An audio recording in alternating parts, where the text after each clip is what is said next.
Hello friends, welcome to my channel Sarihari kitchen. ನಾನು ಸೌಂದರ್ಯ.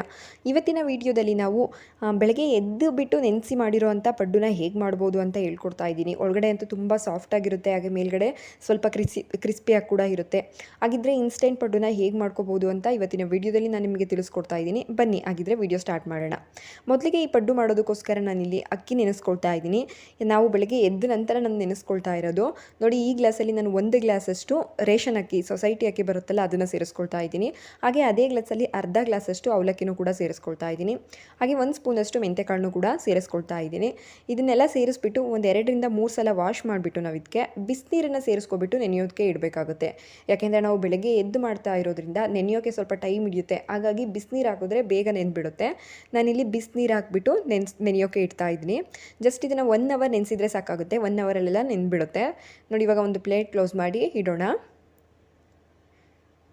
1 hour ಆದಮೇಲೆ ನೆಂದಿದೆ. ನಾನು ನಿಮಗೆ ತೆಗೆದು ತೋರಿಸ್ತಾ ಇದ್ದೀನಿ. ತುಂಬಾ ಚೆನ್ನಾಗಿ ನೆಂದಿರುತ್ತೆ, ಬಿಸಿನೀರು ಹಾಕಿರೋದ್ರಿಂದ ಚೆನ್ನಾಗಿ ನೆಂದಿರುತ್ತೆ.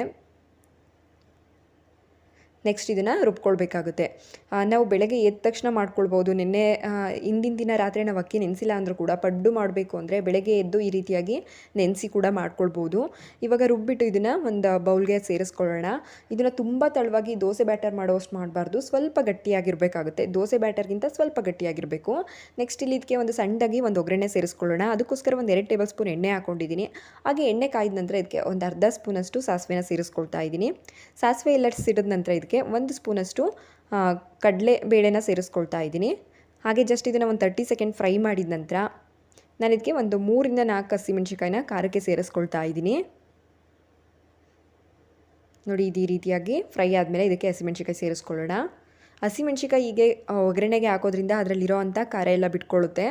ಹಾಗೆ ನೆಕ್ಸ್ಟ್ ಇಲ್ಲಿ ಸ್ವಲ್ಪ ಕರಿಬೇವಿನ ಸೊಪ್ಪನ್ನು ಕೂಡ ಕಟ್ ಮಾಡಿ ಸೇರಿಸ್ಕೊಳ್ತಾ ಇದ್ದೀನಿ. ಒಗ್ಗರಣೆನ ಸೀಸ್ಕೋಬಾರ್ದು, ಜಸ್ಟ್ ಈ ರೀತಿಯಾಗಿ ಮಾಡಿಕೊಂಡ್ರೆ ಸಾಕಾಗುತ್ತೆ. ಇದನ್ನು ಆಫ್ ಮಾಡ್ಕೊಳ್ಳೋಣ.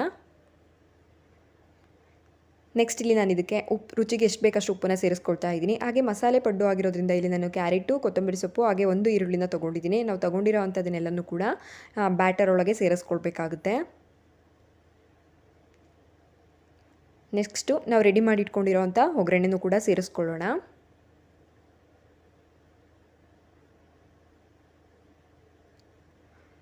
ಸೇರಿಸ್ಕೊಬಿಟ್ಟು ನೀಟಾಗಿ ಒಂದ್ಸಲ ಮಿಕ್ಸ್ ಮಾಡ್ಕೊಳ್ಳೋಣ. ನೋಡಿ, ಈ ಹದದಲ್ಲಿದ್ದರೆ ಸಾಕಾಗುತ್ತೆ. ನಮಗೆ ದೋಸೆ ಬ್ಯಾಟರ್ಗಿಂತ ಸ್ವಲ್ಪ ಗಟ್ಟಿಯಾಗಿರಬೇಕಾಗುತ್ತೆ. ಇನ್ಸ್ಟೆಂಟಾಗಿ ಮಾಡೋ ಪಡ್ಡು ಚೆನ್ನಾಗಿ ಬರುತ್ತೋ ಇಲ್ವೋ ಅಂತ ಅಂದ್ಕೊಳ್ಳೋದು ಬೇಡ, ಚೆನ್ನಾಗಿ ಬಂದೇ ಬರುತ್ತೆ. ಹಾಗೆ ಇದು ಇನ್ಸ್ಟೆಂಟ್ ಪಡ್ಡು ಆಗಿರೋದ್ರಿಂದ ನಾವಿಲ್ಲಿ ಒಂದು ಈನೋ ಪಾಕೆಟ್ನ ಯೂಸ್ ಮಾಡ್ತಾ ಇದ್ದೀನಿ. ಈನೋ ಪೌಡರ್ನ ಹಾಕ್ಕೊಳ್ತಾ ಇದ್ದೀನಿ. ನೀವು ಬೇಕಿದ್ದರೆ ಇದು ಇಷ್ಟ ಇಲ್ಲ ಅಂದರೆ ಸ್ಕಿಪ್ ಮಾಡಿ ನೀವು ಅಡುಗೆ ಸೋಡಾ ಕೂಡ ಯೂಸ್ ಮಾಡ್ಬೋದು. ಆದರೆ ಇನ್ಸ್ಟೆಂಟಾಗಿ ಮಾಡ್ತಾ ಇರೋದ್ರಿಂದ ಈನೋ ಹಾಕಿದ್ರೇ ಚೆನ್ನಾಗಿ ಬರೋದು. ಅದಕ್ಕೋಸ್ಕರ ನಾನಿಲ್ಲಿ ಒಂದು ಈನೋ ಪೌಡರ್ನ ಹಾಕಿ ಮಿಕ್ಸ್ ಮಾಡ್ಕೊಳ್ತಾ ಇದ್ದೀನಿ. ಮತ್ತು ನಾವು ಈನೋ ಪೌಡರ್ನ ಹಾಕಿದ ಮೇಲೆ ತುಂಬ ಹೊತ್ತು ಮಿಕ್ಸ್ ಮಾಡೋದಾಗಲಿ ಜಾಸ್ತಿ ಹೊತ್ತು ಇಡೋದಾಗಲಿ ಮಾಡಬಾರ್ದು. ಮಿಕ್ಸ್ ಮಾಡಿದ ತಕ್ಷಣ ನಾವು ಪಡ್ಡು ಹಾಕ್ಕೊಳ್ಳೋದಕ್ಕೆ ರೆಡಿ ಮಾಡಬೇಕಾಗುತ್ತೆ. ಹಾಗಿದ್ರೆ ಬನ್ನಿ ನಾವಿಲ್ಲಿ ಪಡ್ಡು ಮಾಡ್ಕೊಳ್ಳೋಣ. ಪಡ್ಡು ಮಾಡೋದಕ್ಕೋಸ್ಕರ ನಾನಿಲ್ಲಿ ಪಡ್ಡು ಮಾಡೋ ಅಂಥ ಸೆಟ್ಟನ್ನು ಇಟ್ಟಿದ್ದೀನಿ. ಹಾಗೆ ಅದಕ್ಕೆ ಸ್ವಲ್ಪ ಎಣ್ಣೆ ಸವರ್ಕೊಳ್ತಾ ಇದ್ದೀನಿ. ನಾವು ಮೊದಲನೇ ಸೆಟ್ ಹಾಕ್ಕೊಳ್ಬೇಕಿದ್ರೆ ಸ್ವಲ್ಪ ಜಾಸ್ತಿ ಎಣ್ಣೆನ ಸೇರಿಸ್ಕೊಳ್ಬೇಕಾಗುತ್ತೆ.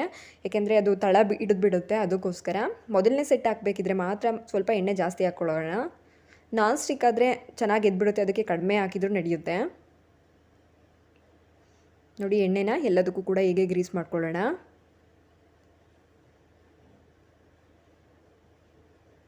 ನೆಕ್ಸ್ಟ್ ಇಲ್ಲಿ ಎಲ್ಲದಕ್ಕೂ ಕೂಡ ಪಡ್ಡು ಬ್ಯಾಟರ್ನ ಹಾಕ್ಕೊಳ್ತಾ ಇದ್ದೀನಿ.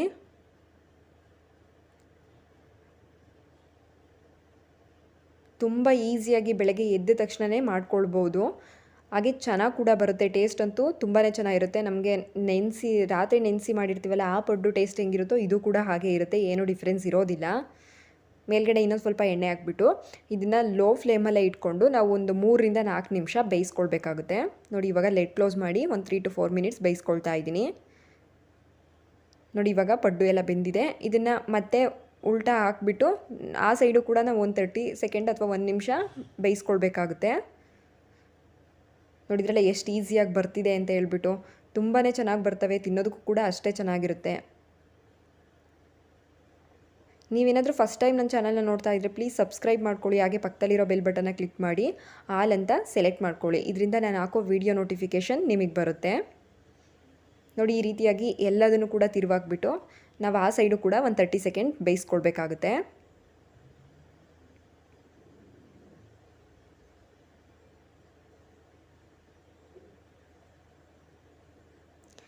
ಪಡ್ಡು ಜೊತೆ ಶೇಂಗಾ ಚಟ್ನಿ ಅಥವಾ ತೆಂಗಿನಕಾಯಿ ಚಟ್ನಿ ತುಂಬ ಟೇಸ್ಟ್ ಚೆನ್ನಾಗಿರುತ್ತೆ.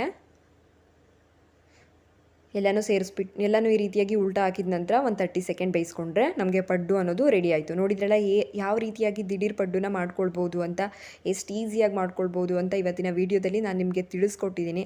ಹಾಗೆ ಈ ಪಡ್ಡು ರೆಸಿಪಿ ಇಷ್ಟ ಆಗಿದ್ದಲ್ಲಿ ಲೈಕ್, ಶೇರ್, ಕಮೆಂಟ್ ಮಾಡೋದನ್ನ ಮರಿಬೇಡಿ.